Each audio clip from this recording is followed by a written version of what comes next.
সময় তার গতিবেগে এগিয়ে যায়, আর সময়ের সাথে সাথে আমাদেরকেও কিন্তু সমানভাবে পাল্লা দিয়ে এগিয়ে যেতে হয়। এটাই হচ্ছে আমাদের মানব জীবন। আমরা যত যা ভালো মন্দ খারাপ পরিস্থিতির মুখোমুখি হই না কেন, সব কিছুকে হার মানিয়ে সামনে এগিয়ে যেতেই হবে। এই যে কয়েকটা দিন অসুস্থ ছিলাম, তারপর একটু নিজেকে সুস্থ করে আবারও সেই নতুন ছন্দে ফিরে এলাম।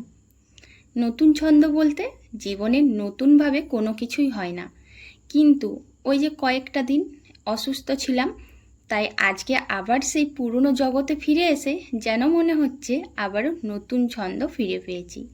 মানে সবটাই যেন আজকে আমার কাছে নতুন করে। তো প্রিয় বন্ধুরা, যে বা যারা আমার ভিডিওটা দেখছো, আশা করছি সবাই ভালো আছো। আগামী দিনেও ভালো থেকো, সুস্থ থেকো। আমাদের মানে গৃহিণীদের জীবনযাত্রায় দৈনন্দিন যা যা কাজ করি, হঠাৎ করে সেগুলো বন্ধ হয়ে গেলে যেন মনে হয় না, খুব ফাঁকা ফাঁকা লাগছে। আর অসুস্থতার পর যেন তো সকাল থেকে কয়েকটা কাজ করার পরেই মনে হচ্ছে কখন স্নান করে কখন একটু ঠাকুর পুজো করি। তো তোমরা তো দেখতেই পেলে সকালে ফুলগুলো কি সুন্দর ফুটেছিল। আর জানো তো, এই ফুলটা প্রতি বছর এই সময় দুদিন ফুটে। এই ফুলটা কিন্তু এখন ফোটার সময় নয়। তো তোমরা জানো সকালেই কি ফুলটা তোমাদেরকে দেখালাম? ওটা হচ্ছে স্থলপদ্ম। যদিও অনেকবার বলেছি, তাও আজকে যেন নতুন মনে হলো, কারণ আজকে আমি সেই অসুস্থতা কাটিয়ে একটু নতুনভাবে নিজেকে খুঁজে পেয়েছি। সত্যি বলতে, যখন আমরা খারাপ সময় থেকে বেরিয়ে একটু ভালো পরিস্থিতির দিকে এগোই, তখন যেন সবটাই নতুন মনে হয়। তো অসুস্থতা কাটিয়ে আজ একটু যখনই শরীরটা ভালো লেগেছে, সংসারের হাল ধরতে নেমে পড়েছি। সংসারের হাল যদি আমরা না ধরি, একদিকে যেমন বেহাল অবস্থা হয়, তার সাথে কিন্তু আমাদের মন মেজাজও ভালো লাগে না। কি বন্ধুরা, ঠিক বললাম তো? তো যাই হোক, কিছু কিছু স্থলপদ্ম ফুল এত সুন্দর ফুটেছিল জানো তো, পুরো গাছটা ভর্তি। তো ফুল তুলে করে সংসারের কাজ করে এখন সোজা চলে এসেছি রান্নাঘরে। ও তোমাদেরকে তো বলাই হলো না, আজ কিন্তু মুড়ি খাবার জন্য একটু পকোড়া বানিয়েছিলাম। আসলে এই অসুস্থতার পর যেন একটুও মুখে রুচি হচ্ছে না, তাই ভাবলাম আজকে কয়েকটা পকোড়া বানাই। যদিও এখনও কিন্তু খাইনি।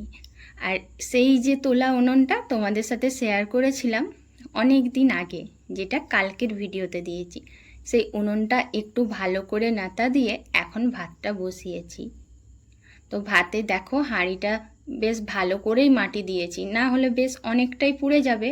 আর এই মুহূর্তে জানো তো অতটাও শরীরে শক্তি নেই যে বেশি পুড়ে গেলে সেটা নিয়ে সারাদিন মাজা ঘষা করতে পারবো। শরীরে যখন আমাদের শক্তি থাকে না, তখন এনার্জিও থাকে। তবুও সংসারের হাল তো আমাদেরকে ধরতেই হবে, আর প্রতিটা মানুষের মুখে অন্ন তুলে দিতে হবে। তো এদিকে দেখো ভাতটাও বসিয়েছি উনুনে, আর গ্যাসে না রান্নাগুলো করে নিচ্ছি। আজকে রান্না করছি পটল ভাজা, বেগুন ভাজা, শাক ভাজা, আর করব লাউ পোস্ত। আমার সমস্ত গুরুজনদের জানাই প্রণাম, আর ছোট ছোট ভাই বোনদের জানাই অনেক ভালোবাসা। তোমাদের ভালোবাসা ও আশীর্বাদে এখন আমি অনেকটাই সুস্থ আছি, ভালো আছি। তাই তোমাদের সাথে ব্লগটা শেয়ার করছি। আশা করছি ব্লগটা তোমাদের ভীষণ ভালো লাগবে। এই গরমকালের দিনে জানো তো এমন কোনো বাড়ি নেই যাদের বাড়িতে এই পটল পাওয়া যাবে না। আর একটা সময় পটল ভাজা খেতে খেতে, পটলের তরকারি খেতে খেতে একদম মুখে রুচি থাকে না। ওই যে শীতকালে বিভিন্ন রকম কফি খেতে খেতে যেরকম হয়, তো আমারও জানো তো আজকে পটল ভাজাটা খেতে একদম ইচ্ছে করছে না। কেন সেটা বা বলতে পারছি না, মানে হয়তো অসুস্থতার জন্যও হতে পারে। আর এই যে কলমি শাক, এই শাকটাকে ভালো করে কেটে এখন ধুয়ে নিচ্ছি।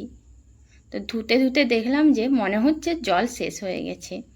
তাও যতটুকু জল ছিল ওই জল দিয়েই মোটামুটি ভালো করেই ধোয়া হলো।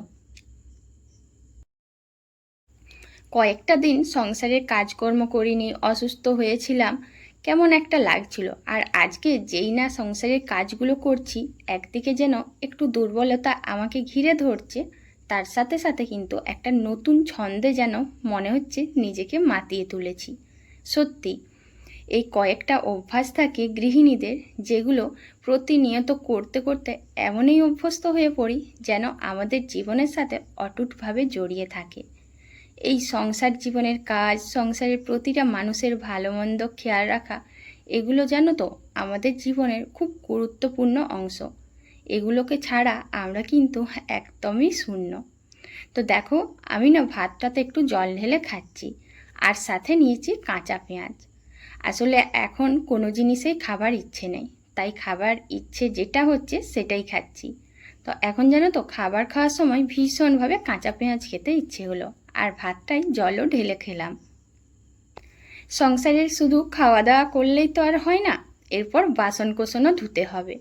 তো সংসারের যখন নতুন ছন্দে নিজেকে মাতিয়ে নিতে পেরেছি, তাহলে সংসারের কাজগুলোও তো করে নিতে হবে। তাই খাওয়া দাওয়ার পর চটপট করে বাসনগুলো ধুয়ে নিচ্ছি। আর এই কাজগুলো ফেলে রাখারও নয়, যত ফেলে রাখবো পরে আবার সেই নিজেকেই করতে হবে। তাছাড়া বেশ কয়েকদিন শুয়ে বসে কাটিয়ে এখন কিন্তু কাজগুলো করতে ভালোও লাগছে, সাথে মনটাও ভালো লাগছে।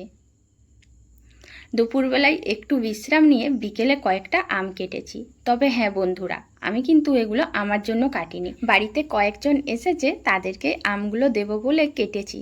তো বন্ধুরা, আজকের এই ব্লগটা এখানেই শেষ করছি। সবাই ভালো থাকো, সুস্থ থাকো, টাটা।